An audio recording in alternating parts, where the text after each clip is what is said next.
One of the things I'm most often asked about is how I go about painting rocks. For some reason, rocks are really intimidating to a lot of painters, and I'll admit for a while they were to me too. But one of the things you have to remember is that painting rocks is no different than painting anything else. It's all about line, color, form, value, some of those basic tools that we use to paint all sorts of subjects. And I finally learned from some folks and figured out some tips and tricks for myself that really helped me master painting rocks. And I'm going to show you those today.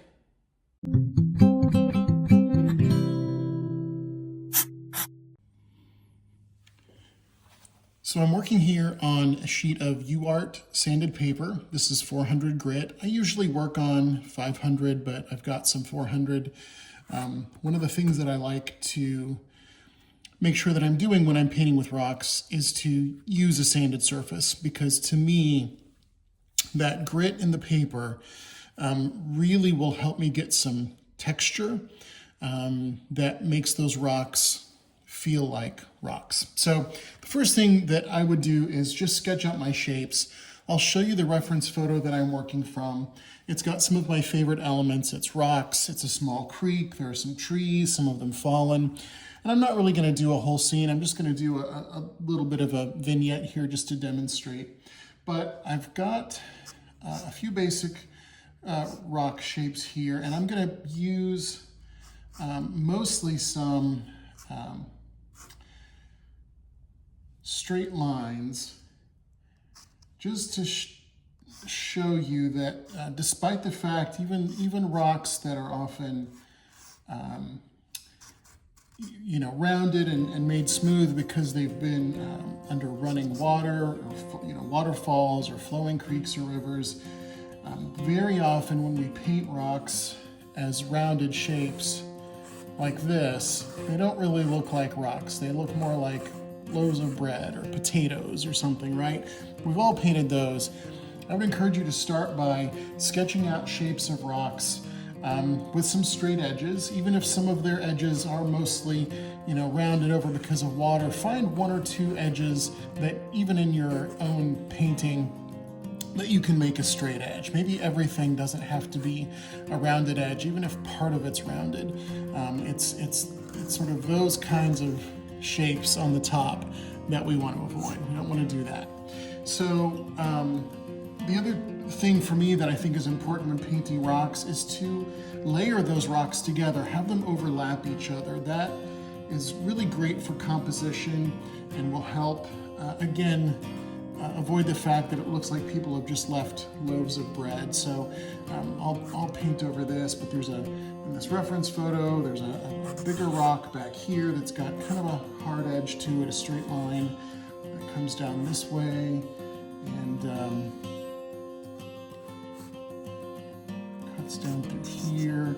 There's some shadows, there's some rocks that are under the shadows here, and then there's actually some plants growing. So, and then up here, further back on the stream, there's another rock. We'll just sort of cover over those sketches with this. So, got some basic shapes with some hard edges and straight lines, identified where the shadows are going to be, the light's coming from this way, and so I'm going to come in now and just put in a light layer of some soft pastel. And another trick that works well for me is to do an underpainting. I can accomplish a lot in terms of the texture of rocks if I use an underpainting. And it also gives me a chance to put some color in those rocks that I can lightly scumble over with fresh pastel and have some really interesting textures and colors, because I do want it to feel painterly. And so one of the things that I'll do is just start with some mostly neutral colors. Of course, rocks come in all sorts of different colors. If we're just going to choose plain, brown, again, we sort of run the risk that they're going to look like loaves of bread or potatoes. But very often, if you closely observe rocks, you see that there are lots of greens and neutralized violet colors. Obviously, depending on the type of soil that you're in, the part of the country that you're in, sometimes rocks have a little bit of a yellowish glow to them. And so I would just take some soft pastel, and I'm just going to squint at my reference photo and see where some of these darker areas are. and start to just lightly lay in some of this color. There's a little bit of that here. Could maybe work a little bit of this down there. It's a little lighter up here. Probably need to go to a lighter value. Now this is just sort of more of an olive green color, a little neutralized, not super bright, but again, gives me a chance to put some color into these rocks. This is a lighter value. It's a little warmer actually too, which is not bad because I'm seeing some warmth in these rocks. Again, it's not an overly bright day, but it is. There's some light bouncing around and there's still plenty of warmth to see. So I'm going to use those. And then there's even, well, it's much darker than I expected it to be. It's a little too dark. Actually, it's really too dark. So I can come in, let's see, that might work. Actually, it's very similar to what I had. That's okay. We'll just sort of fill some of these in.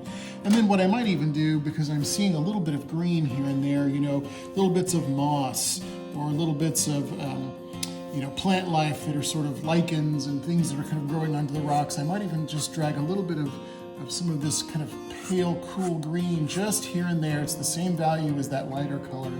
And just working a little bit of that in as well, I think will help me out. Some of these rocks are a little grayer and not quite as warm. There's a mix of them, just for the sake of some harmony. I might work a little bit of this into this shadow here. And we'll make this rock a little grayer because it looks slightly grayer. And there's some gray in these rocks between them. There's also, I will say, some plant life growing there. We might put that in, we'll see. So I'm going to make sure that I've got values right. And that's another trick that I always try to do. This looks black maybe on your screen, but it's a very dark, pale, not pale, I'm sorry, very neutralized green. But there's some pretty dark shadows under these rocks. And so I'm gonna come in and lay some of that in as well. And that's another thing that I think sometimes trips us up about rocks. The base of the rocks need to be really dark so that it feels like they've got some weight to them and that's sort of weighing them down and really gives them a sense of heaviness, which is important when we're trying to convey that these are actually heavy rocks that might be a little difficult to move. And again, the same thing applies for painting mountains. I don't paint a lot of mountain scenes or vistas, but again, you want them to feel heavy and not like they're going to float away. So I would get some of these values in, and then what I'm going to do is take some rubbing alcohol. Now I do not have this paper mounted, but I'm going to take a stiff bristle brush and this is 70% isopropyl alcohol. And I'm just gonna wash in and kind of in some ways scrub in the alcohol to turn this into an underpainting. Now I'm gonna hold the brush toward the end and I'm gonna kind of follow the shapes here. And you'll see that this is a really, you know, scrubby, well-used bristle brush. And I actually like that for a number of reasons. For one, it's gonna, again, kind of push this pigment into the surface a bit in some places and help me get some more natural edges and maybe little scrubby random edges of on the outside of these rocks that I could actually maybe use for some plants that are growing here and there. So, and I'm just gonna work my brush in the direction, and I've got some drips here. I don't normally mind that painting rocks, but I'm going to try to move my brush in the direction of the plane of the rock. So for example, this shadow sort of cuts under the rock, and I'll just take some of this pigment and drag it down here. Actually, I might just put a little of this down, because this is on the edge of a stream. So let's put a little bit of this in just to mimic some color of the water. I'm not really going to focus on water right now. Let's just kind of wet this down. And again, this water is laying flat, so I'm going to make some horizontal strokes with my brush, just working some of that pastel in. That'll sort of put these rocks in context a little bit. Might help me demonstrate a couple of additional points. All right, so let's just, for now, call that good in terms of the water in the stream. Very shallow stream. So, these shadows are cutting under the rock toward the stream, and so I'm going to move my brush in that direction, whereas this plane here on this rock is kind of flat. So I'm just going to go in the direction it looks like to me. And again here, this is kind of, the plane looks like it's going this way. The plane meaning the flat surface of this rock is going this way. And this rock up here, and it's kind of flat on this side. I'm going to drag my brush in this direction so that it's going the same direction. And notice what's happening, and you can start to see as I've moved the brush around, varied my pressure a little bit, I'm starting to get these places where the pigment is mixing together, where the brush is sort of dragging along that sanded surface, and you can sort of see a little bit of texture. And as long as I don't cover that up, I can make use of that to, again, mimic the texture that's on these rocks. So there's a little one back here. Not really entirely accurately recreating this photo. I just want to demonstrate a couple of these techniques to you. So that's the underpainting. So let's give it a few minutes to dry. I could even come back in with a paper towel if I wanted to in some places, and just kind of, while it's still wet, just blot out here and there. And again, look what that's doing. It's giving me some texture. That could be really interesting. Got a little too dark down here anyway, so I can lighten it up by just trying to pick up a little bit of that pigment using this paper towel while it's still wet. So let's give it a minute to dry. We'll come back, and then we'll look at adding some dry pastel on top.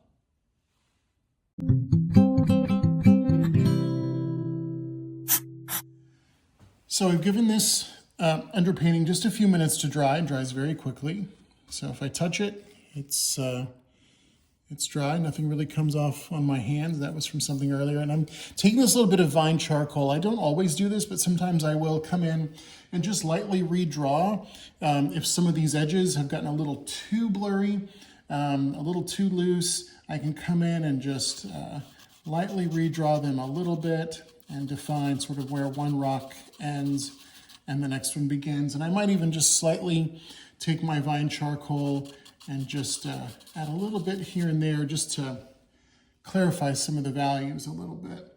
So again, find some hard edges. Don't want all of them to be hard edges, but I can sort of make that determination. We've got, again, it's a whole big pile of rocks. There's another rock over here, but I didn't really put that in right now. Again, not really looking to make this a completed scene or a completed painting, just to pull a few of these out just to show you how I approach painting rocks. So again, I can clarify that edge a little bit. Just use my vine charcoal to do a little bit of drawing or a little bit of shading. And I could put a little more of this dark back here. Again, not really worried about the water at this point. That would be for something. We'll look at that another time. So anyway, got my shapes. And these are looking pretty good, and I've put no fresh pastel over them. That's just the underpainting. And that's one reason why I really love to do underpaintings, because I can make such use of them I want to put some fresh pastel though. I don't want to just leave it as an underpainting, but I might go back to some of those very same colors. This is a somewhat more brown version of an olive green, but I can come in and just lightly apply some fresh pastel over that underpainting. I'm going to use really light pressure because again, I want a lot of that underpainting to show through. I don't want to cover it up. It's working too well for me. And a lot of it is almost accidental, or what Richard McKinley would say is serendipitous, right? Some of those, the way the texture applies on the paper, the way that the particular brush that I'm using, or the way that I'm applying the alcohol, or how much alcohol is going to change and give me some really surprising textures. But again, that's what's so great about using an underpainting to paint rocks, because it's going to be very natural, very spontaneous, which is exactly how rocks appear in nature, right? I don't want all of my rocks to look exactly the same, because that's not going to be natural looking. It's not going to give me the effect that I want. So I'm going to come in and I can just start to layer fresh pastel. I'll start with some darker values and then move into some lighter values. And I can even come in again with some other colors.